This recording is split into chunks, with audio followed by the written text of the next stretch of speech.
Hey, everybody, this is Josh McKinney, and I just want to welcome you to episode 71 of the I Suck at Jiu-Jitsu show. We've been friends. Let me tell you why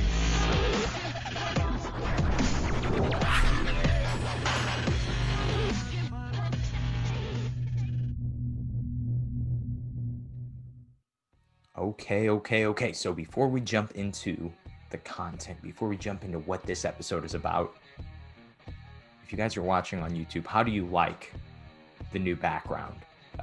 Over the last few weeks, I've been doing different things. Got this desk, got some different stuff on it, and now have a giant painting. I think it's actually a printed picture of a lion. And I wanted something back there, had a ton of different ideas. This was one of the only ideas that was within my very low budget of background for the podcast, for the YouTube channel. And if you guys like it, let me know. If you guys hate it, let me know, I guess, even though I don't want to hear it. And if you guys are just checking out the show just audio wise, you're on your Apple podcast, your Google Play podcast, your Anchor, your Stitcher, your whatever else we are on, check out our YouTube channel. We post a ton of really cool stuff that isn't just episodes like this, isn't just me sitting in front of the camera and talking. I try to post more and more technique videos. A lot of the technique videos that I like to post, though, they need to come from you, just like the topics of the show. If you guys ever have any jiu-jitsu questions, just send them to me, and I love to answer them. It makes it so much easier for me to not have to plan out content and plan out what the people want to hear. Nobody responds. They watch, they listen, but they don't tell me. And so that can be a really big struggle. So that being said, we can jump right into the episode, because today's episode is a question that I got on my Instagram. So I posted a story maybe a week ago now. I posted a story a week ago asking for some topic ideas or some questions that people would love to hear answered on my I Suck at Jiu-Jitsu show. And my friend Joe responded, and we had a few good ones that we will use, and then a few pretty funny jokes that I won't read on our podcast. But we will go with my friend Joe asking about reinventing your BJJ game when you feel stale. So if you feel stale in jiu-jitsu, sometimes just defining things is important. But I would define this as a plateau. This is a feeling that everyone experiences in jiu-jitsu. I'll share in a little bit the most recent plateau that I had hit in jiu-jitsu and how I overcame it. But a lot of people struggle with this. The feeling is this: you will either feel like I'm not getting as good as fast anymore, I'm not getting good at all, I'm staying exactly the same and everyone else is passing me up, or it can even feel like sometimes you are getting worse. I feel like everyone now can beat me. The people that used to not be able to beat me can beat me. And it's a struggle. It's tough. I don't want to deal with this. How do I overcome these plateaus? Well, I have a really simple answer for probably 95% of you. Most of the people that struggle with plateaus, it's almost always for the same reason. Uh, Pretty much every time I have these conversations with my students, I'll ask them a few questions about it, and we usually get to the same answer almost every single time. But here is the thought. Here is the struggle. Before we get into the struggle that I think most people have, I want to touch on just a few other ones that could be the reason that you're hitting a plateau. One that is very common is that you are injured. If you have a wrist injury and every time you go into train, it gets worse. You have an ankle injury. Every time you go into train, it gets worse. Well, you're probably not going to get better very quickly in jiu-jitsu because you have an injury. Jiu-jitsu is a physical sport. It is not easy on your body.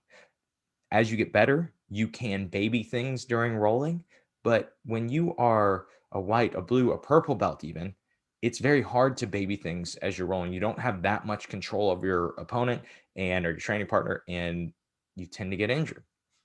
And so if that is your case, Your focus needs to be on your injury. Your focus does not need to be on how do I get better. You need to be healthy to get better. If the injury is something that is not going to heal, well, then you need to start to figure out how to build your jiu-jitsu game around having an injury. Uh, I had a knee injury for most of blue belt and purple belt, and probably even into brown belt. It's still not healthy, but I'm able to play De La Hiva now. But I used to not be able to play De La Hiva on my left leg, which is the normal leg to play De La Hiva on.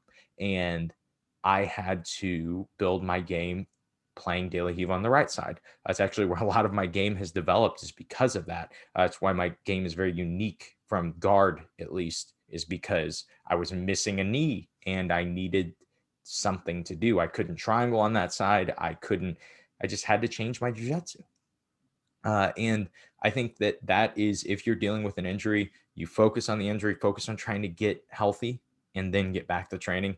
If not, if it's something that's never going to heal, then you need to build a game around that injury if you want to continue training. Now, the next thing that might happen is maybe you're hitting plateaus because you don't train enough. If you're not training enough, maybe you're training once every 2 or 3 weeks. You're going to feel like everyone's getting better than you much quicker, because because they're training. Uh, Keep in mind, not all training of jiu-jitsu is on the mat. We always think of training as physical. It has to be lifting weights. It has to be going in the gym and rolling live, drilling really hard. It has to be whatever. A lot of jiu-jitsu training can be mental. There are a lot of ways to train mentally. A callback to an episode that we've done before. I had Jeff Scholes on the show, and we talk about imagery training. And he teaches us how to get better at jiu-jitsu when you literally can't get on the mat, and how to envision jiu-jitsu is really, really amazing stuff. It's an episode that probably hasn't gotten listened to enough because it was earlier in the show before we had as many listeners. So I would check that out. I've had Jeff on the show twice. It's the first time that he's on the show. I don't remember what episode it is, but if you're watching on YouTube, I will make sure to tag that episode in the description. So let's say it's not one of those two reasons. You are training consistently, you're not injured, or you're not very injured.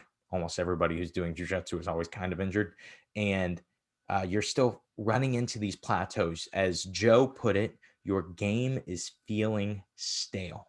Now, if you notice, the question was, how do you reinvent your game when it is feeling stale? The answer is in the question. You shouldn't be focused on reinventing your game when it is stale. I know that sounds odd. That sounds weird, but this is what happens to most everyone who deals with a plateau. The reason that you're plateauing. Okay, wait, I'll really clear my throat for you guys. The reason that you are plateauing is because you don't have focus and you are doing too much. You don't have focus and you are doing too much. I would say that like this: too much doing and not enough defining.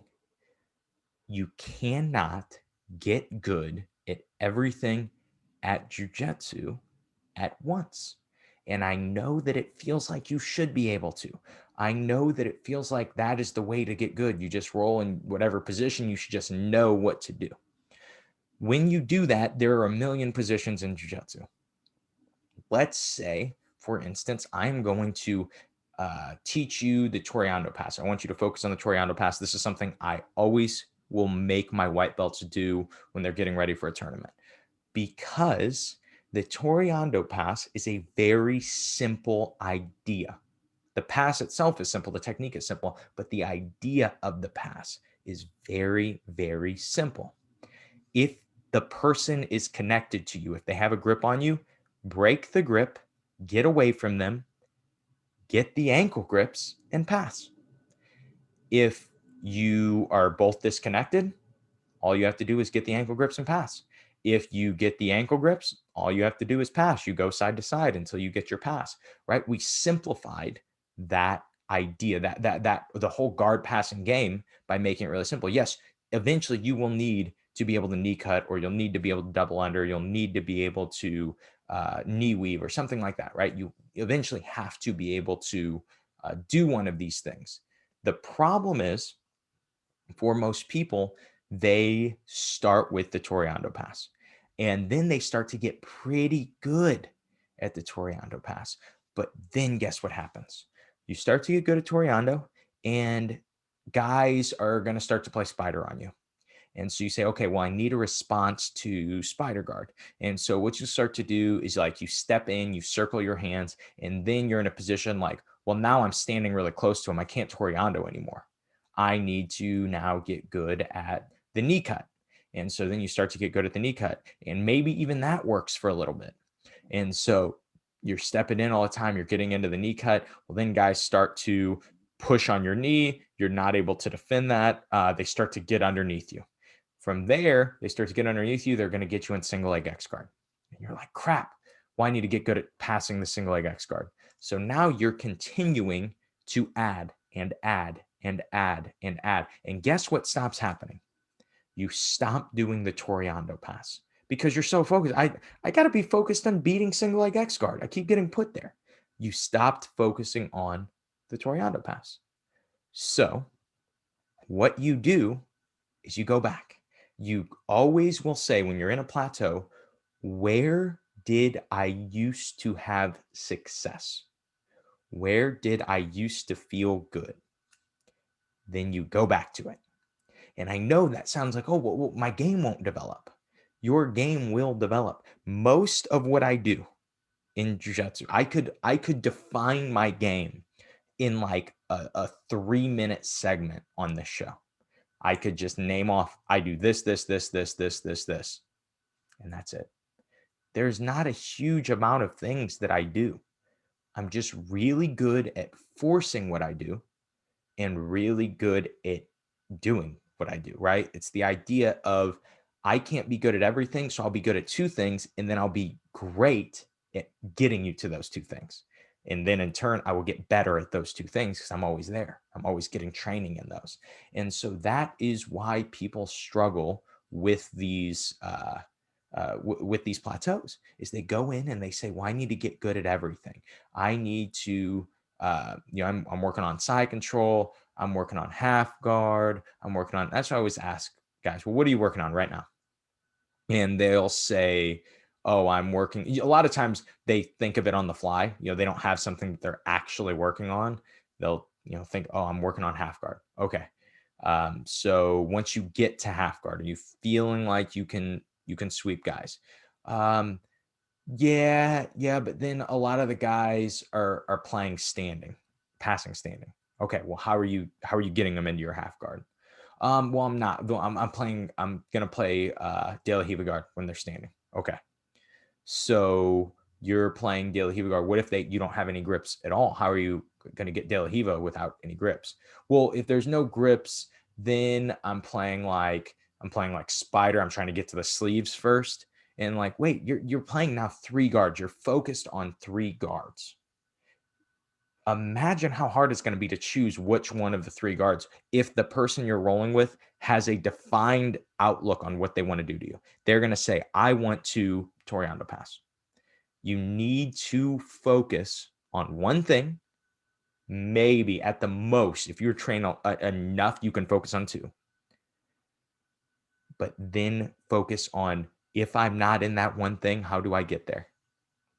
And we can even use this for bad positions. If I'm focused, if I need to get better at bottom side control, I do not get better at bottom side control by playing close guard. I get better at bottom side control by either positional sparring it, or while I'm in the round, I let people pass and I try to defend bottom side control and I try to escape bottom side control. And so that is, I know I'm throwing a lot of positions out as examples. So what I'll do to maybe simplify what I'm talking about here is I'll tell a story. So this is actually from a month and some change ago. So as I was, when was the last time? It was the last time that I have competed in IBJJF no gi would have been 2000 and I think the end of 2016. Okay, so that is the last time that I've competed in IBJJF no gi. I've done a bunch of gi stuff since then in IBJJF, but for no gi, everything that I've done has been like all submissions legal. If you've done IBJJF, if you understand this, you may realize this already what I'm talking about. But if you don't know, in the IBJJF, up until next year, the beginning of I think January 1st is when this starts. They have never allowed heel hooks at any division, and they're going to allow those at brown and black belt in a month or 2 months.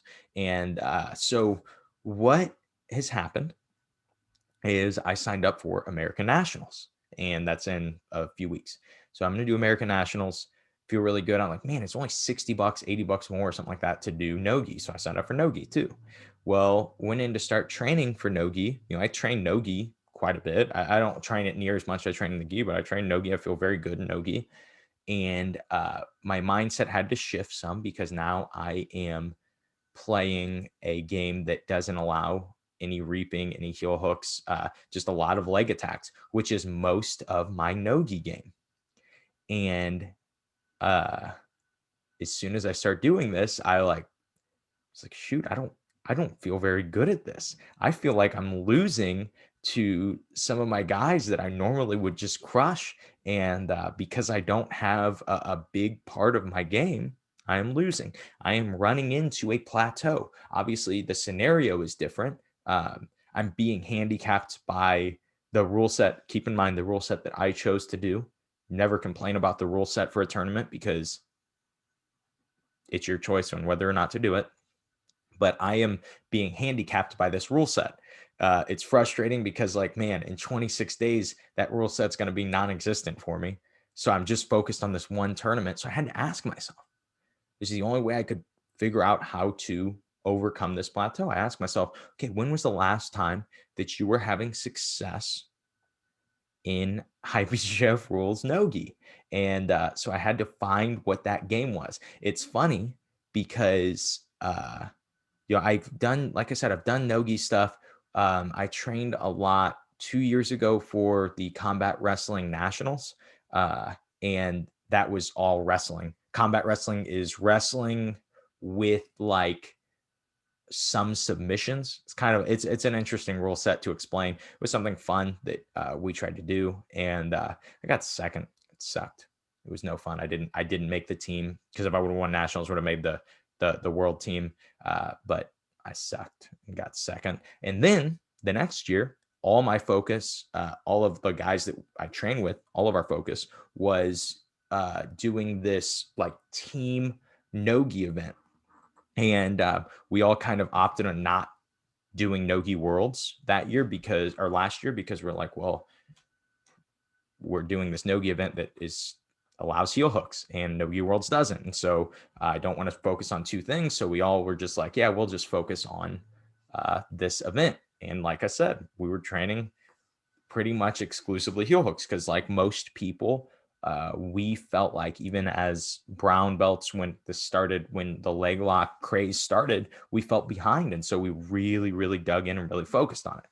Well, now that was taken away, I was like, crap, I don't even remember. It's been 3 years since I have trained nogi without heel hooks, and it hasn't been the primary focus of my nogi, and so I had to go way back to think, what was I doing before? And luckily for me, I'm really weird about uh, documenting stuff. And I actually had Nogi rounds that I had filmed for this product that I was making. It's called Master Any Position in 6 weeks. I never actually released it. I sold to individuals copies of it, but I never actually released that. If you guys would be interested in it, let me know. It really was a very unique product. I would say something no one's ever done. And I know I will. I plan on doing it eventually, but if you guys let me know, The duck guard is coming out in December. If you let me know, I will make that my next product that will come from me through Simplifying Jiu-Jitsu. But the thought process that I struggled with was, man, I was only a purple belt then.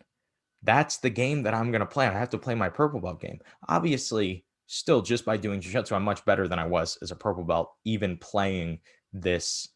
I'm not going to verbalize what that game is because that would be ridiculous to go out and tell you guys all I've been playing for no gi, and then somebody that I'm competing with in no gi and American Nationals in a few weeks. It's like, oh, I'll watch this video, and then they know.